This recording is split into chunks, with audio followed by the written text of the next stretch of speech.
तो आज मैं आपको वेंटिलेटर के कुछ बेसिक सेटिंग्स बताने वाला हूँ और वो इतने काम आने वाली है कि आप मानोगे नहीं। क्योंकि हो क्या रहा है कि ये जो ट्रांसपोर्ट एंड इमरजेंसी वेंटिलेटर है ये हर जगह अब वाइडली प्रोड्यूस और सप्लाई हो रहा है।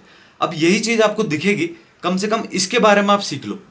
ये मिनिमम है, अगर आप इस वेंटिलेटर के बारे में सीख जाओगे तो आगे सीखना तो कुछ भी नहीं है। ठीक है, इसमें कुछ 6 नॉब्स है, वो मैं आपको बताऊंगा। हर चीज़ डिटेल में पढ़ेंगे, लेकिन उससे पहले मैं चाहता हूं कि आप एक पेपर और पेन ले लो। मैं जो पॉइंट्स बोलूंगा वो आप नोट करते चलना।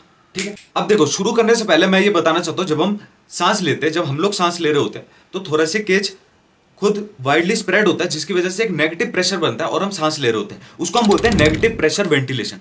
वेयर एज जब वेंटिलेटर सांस दे रहा होता है, ये हवा फेंक के सांस दे रहा होता है, यानी पॉजिटिव प्रेशर वेंटिलेशन। मैं आपको दिखाता हूँ, ये देखो यहाँ पे क्या है, नॉन इन्वेजिव मास इसके एंड में जुड़ा होता है ना। मैं आपको देखो वेंटिलेटर का जब मैं बटन दबाऊंगा, वेंटिलेट करवाऊंगा, तो ये देखो कैसे पेज हिल रहा है ना, यानी हवा चल रही है इसमें। ठीक है, तो ऐसे वेंटिलेटर काम करता है। ठीक है, यानी ये पॉजिटिव प्रेशर फेंक के काम करता है। इसमें 2 मोड्स होते हैं, आप देख सकते हो। ये NIV मोड है। NIV मतलब नॉन इन्वेजिव वेंटिलेशन। ये जो मास दिख रहा है आपको, बाईपैप, सीपैप, ये सारे क्या होते हैं, नॉन इन्वेजिव। अब देखो छोटी छोटी चीजें, मैंने क्या बोला, बाईपैप, सीपैप, ये भी नोट करते चलो कि क्या चीजें हैं ये नॉन इन्वेजिव वेंटिलेशन में आते हैं, जिसमें हम मास्क लगाते हैं। ठीक है, एक होता है इन्वेजिव वेंटिलेशन, जब हम क्या करते हैं, ट्रेकियोस्टोमी से ट्यूब डालते हैं और तब हमें इस मोड में घुसना पड़ेगा। ये दूसरा मोड है, IV, मतलब invasive ventilation. Is that clear? इतना क्लियर हुआ? आगे बढ़ते हैं। देखो ध्यान से सुनना, 2 कंट्रोल्स होते हैं। एक होता है प्रेशर कंट्रोल, एक होता है वॉल्यूम कंट्रोल। देखो ये कभी भी मोड्स नहीं है, मोड्स अलग चीज है। ये क्या है, कंट्रोल्स बता रहा हूं मैं। जैसे मैंने 500 ml छाती में देना है, लंग्स को देना है, ठीक है, तो मैं 500 ही दूंगा। ये वेंटिलेटर क्या करेगा, 500 ही देगा। That is volume control. क्या होता है वो, वॉल्यूम कंट्रोल। प्रेशर कंट्रोल क्या होता है, लंग्स की कंप्लायंस के अकॉर्डिंग वो हवा देता है। ठीक है, एक एग्जांपल देता हूं, जैसे मेरे यहां पे चीक्स में कितना भरा है मैंने, 500 ml, 500 दे दिया मैंने लंग्स को। क्या है ये, वॉल्यूम कंट्रोल। एक वॉल्यूम फिक्स था जो मैंने दे दिया। क्या है ये, वॉल्यूम। ये लंग्स है सपोज। ठीक है, अच्छा है ना समझ में? मैं गारंटी दे रहा हूं, मैं आपको सब कुछ समझ में आ जाएगा, बस लगे रहना, है ना। अब देखो प्रेशर कंट्रोल का मतलब क्या होता है, लंग्स की कंप्लायंस। मैं चाहता हूं कि लंग्स यहां से लेकर यहां तक फूले, मैं लंग्स को देख के चलूंगा। मैं चाहता हूं लंग्स यहां से लेकर यहां तक फूले।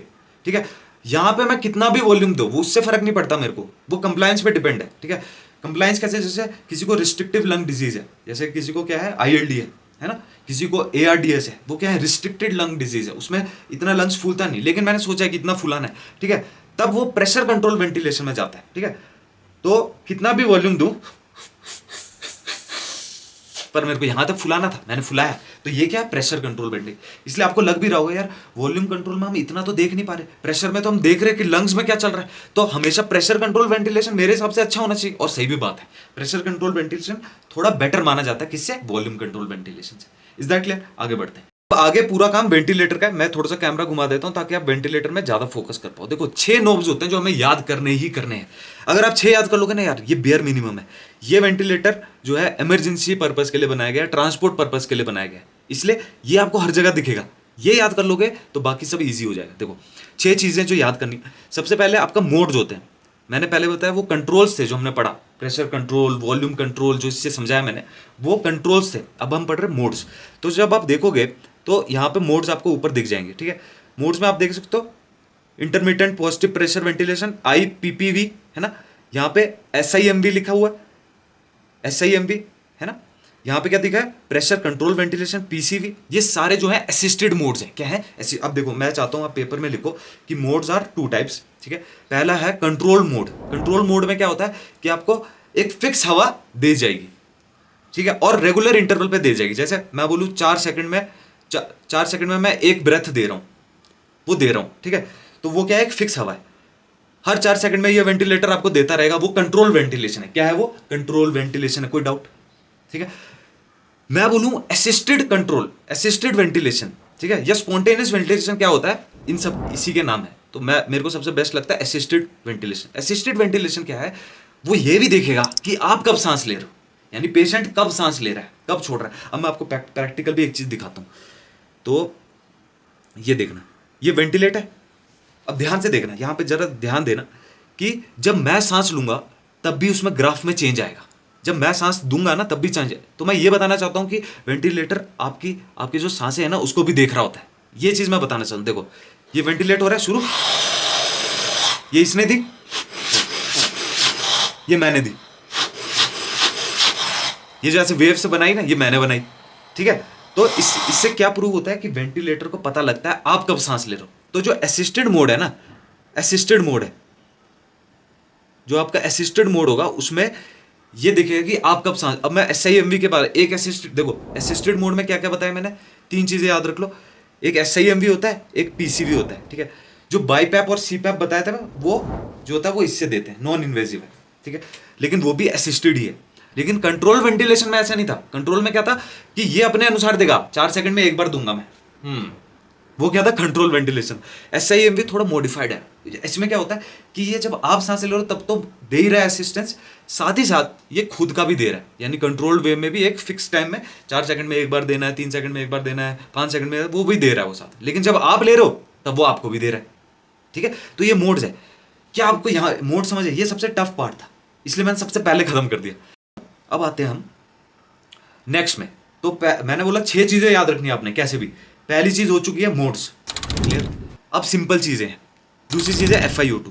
FiO2 जो है बोला जाता है कि जब भी आप किसी को वेंटिलेट कर रहे हो तो सराउंडिंग जो अभी आप बैठे हो वीडियो सुन रहे हो उसमें क्या ऑक्सीजन है एनवायरनमेंट में 21% है, ठीक है। लेकिन आप क्या दे सकते हो, वेंटिलेटर में आपके पास ये सुविधा है कि आप इसको 100% भी दे सकते हो, ठीक है। तो FiO2 कैन गो टू 100% और देना भी चाहिए। शुरू में आप 100 से शुरू करो, धीरे धीरे उसको टेपर करके नीचे कर दो, ठीक है। पीडियाट्रिक्स में हम 100 से शुरू नहीं करेंगे, इतनी चीज ध्यान रखनी है। नेक्स्ट कमिंग टू, लिखो 6 पॉइंट में ना, पहला लिख दिया मोड्स, सेकंड पॉइंट में लिखना FiO2, थर्ड पॉइंट में लिखो VT। VT मतलब क्या होता है, टाइडल वॉल्यूम। VT मतलब उल्टा शुरू होता है ना, टाइडल वॉल्यूम। टाइडल वॉल्यूम जो है अराउंड 500 तक होता है ना। तो आप इसमें एक फीचर होता है अलार्म, ये देखना, ये मस्त चीज़ है, मैं आपको सिखाना चाहता हूँ।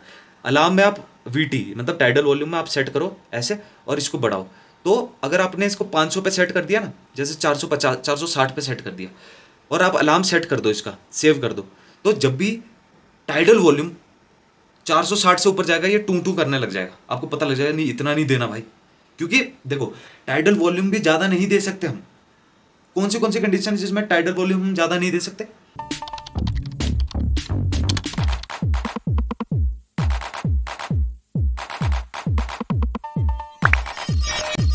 देखो होता क्या है, अगर किसी बंदे को ARDS है, उसमें क्या है लंग्स ऑलरेडी स्वेलन है, ठीक है। उसमें आप टाइडल वॉल्यूम ज्यादा दोगे तो वो डैमेज हो जाएगी, तो टाइडल वॉल्यूम उसमें कम करते हैं। लिखो ARDS में टाइडल वॉल्यूम कम करना है, मतलब इसमें जाना है आपने और इसको कम कर देना है। क्योंकि होता क्या है ARDS में क्या होता है, जो लंग्स के एल्वेओलाई होते हैं उसके अंदर फ्लूइड भर जाता है ना, तो वो ऑलरेडी लंग स्वेलन है। आप टाइडल वॉल्यूम और दोगे तो क्या होगा, बर्स्ट हो जाएगा, समझ रहे हो, फट जाएगा। इतना ज्यादा फ्लूइड भी आप एयर भी डाल दोगे। 3 हो गए, आपको आगे समझ में, देखो और बढ़िया से समझाऊंगा।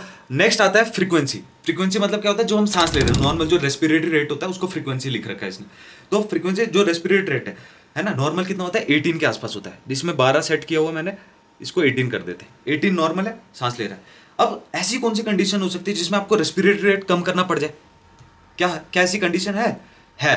तो होगा क्या, जब किसी को COPD है, COPD में क्या होता है, नैरोइंग ऑफ एयरवेव्स हो जाती है, ठीक है। जो एल्वेओलाई है उसमें क्या होता है, एक्सचेंज ढंग से नहीं होता, ठीक है। CO2 जो है एल्वेओलाई के अंदर ही रह जाता है, जिसकी वजह से टाइप 2 रेस्पिरेटरी फेलियर हो जाता है। यानी जब आप ब्लड का CO2 देखोगे तो 45 से ज्यादा हो जाता है, समझ रहे हो, यानी ब्लड में CO2 ज्यादा होने लग जाएगा।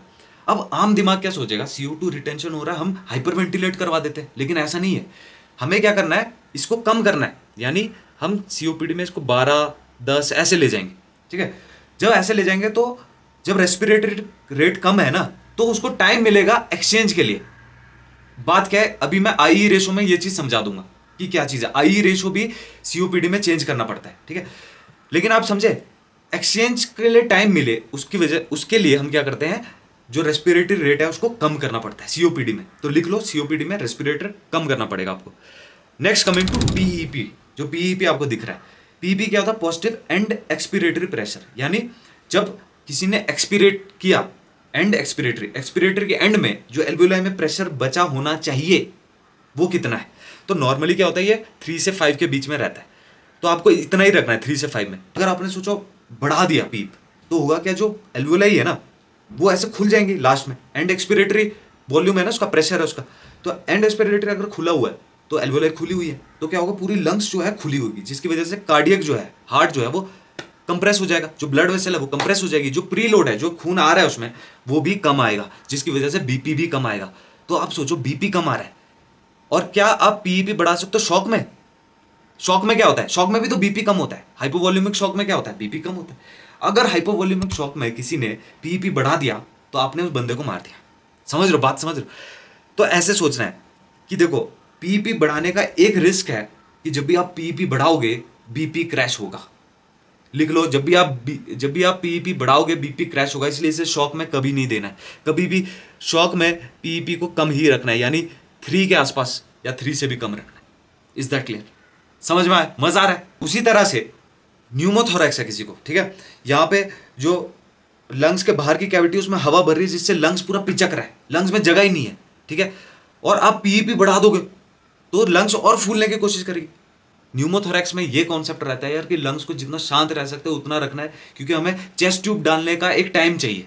तो उससे पहले हम क्या करते हैं, पीईपी को कम कर देंगे, ये सब काम करना होता है, ठीक है। वेंटिलेटर लगवा देंगे, ठीक है, थोड़ा रेस्पिरेटरी रेट नीचे ही रखेंगे न्यूमोथोरैक्स में भी, ताकि लंग्स को इतना प्रेशर ना पड़े, क्योंकि लंग्स ऑलरेडी कंप्रेस है। पीईपी आपने कम करना है, रेस्पिरेटरी रेट आपने कम करना है। इवन मैं ये बोलता हूँ पीईपी आप 0 कर दो न्यूमोथोरैक्स में, तब भी चलेगा भाई, ठीक है। क्यों कम करना समझ आया? क्योंकि लंग्स ऑलरेडी वो है, पिचका हुआ है, आप फुलाओगे दिक्कत आएगी, ठीक है। पीईपी बढ़ा किस में सकते हैं हम? अगर सोचो बढ़ाना है, वो किस में बढ़ा सकते हो? जैसे किसी को निमोनिया है, जब एल्वेलाई में फ्लूइड भरा हुआ है, और किस में फ्लूइड भरा होता है? ARDS, acute respiratory distress syndrome, बहुत बढ़िया भाई। उसमें भी क्या होता है, दोनों में यार याद रख लो कि दोनों में क्या होगा, फ्लूइड भरा है एल्वेलाई में। ARDS और निमोनिया दोनों में अगर फ्लूइड भरा हुआ है तो क्या होगा, गैसियस एक्सचेंज हो नहीं रही, आप उसमें पीप बढ़ाओगे तो उसको थोड़ा सा एरिया ज्यादा मिल जाएगा, एक्सचेंज अच्छा हो जाएगा। समझ लो? तो निमोनिया और ARDS दोनों में आप क्या कर सकते हो, पीप बढ़ा सकते हो। आप बोलोगे ना यार कि पीप कम करने की ही बात कर रहे हैं, तो बढ़ा भी सकते हैं हम, तो ये नोट कर लो भाई, ठीक है। कमिंग टू लास्ट, देखो इसमें एक चीज दिख रहा होगा तुम्हें, IE रेशो। IE रेशो जो है 1:2 लिखा हुआ है इसमें, इसका मतलब क्या हुआ? लास्ट चीज है भाई, इसको समझ लोगे सब कुछ हो गया। IE रेशो 1:2 का मतलब है इंस्पिरेशन हम 1 सेकेंड लगा रहे हैं इंस्पिरेशन में, ठीक है।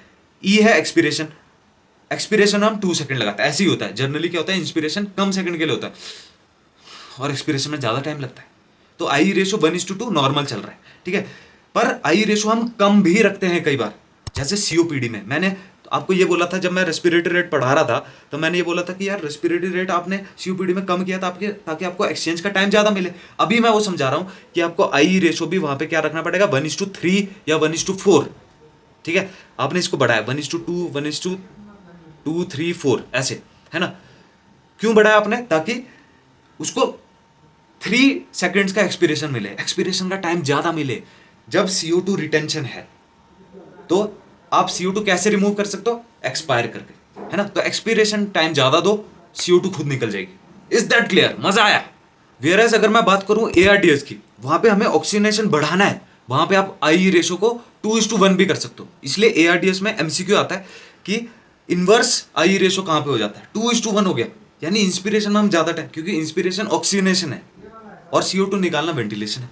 अब आपको पता लगा वेंटिलेटर कैसे चलाना है, कोई दिक्कत नहीं आएगी, मैं बता रहा हूं, ठीक है। इस पूरी वेंटिलेटर वीडियो को जो सेटिंग्स है उसको समराइज करता हूं कुछ डिजीज फॉर्मेट के साथ, ठीक है। एक स्क्रीनशॉट लगाता हूं, उसका आप नोट कर लो, है ना, और वीडियो यहीं पे खत्म करते हैं। चैनल को सब्सक्राइब कर लो, मौज मारो।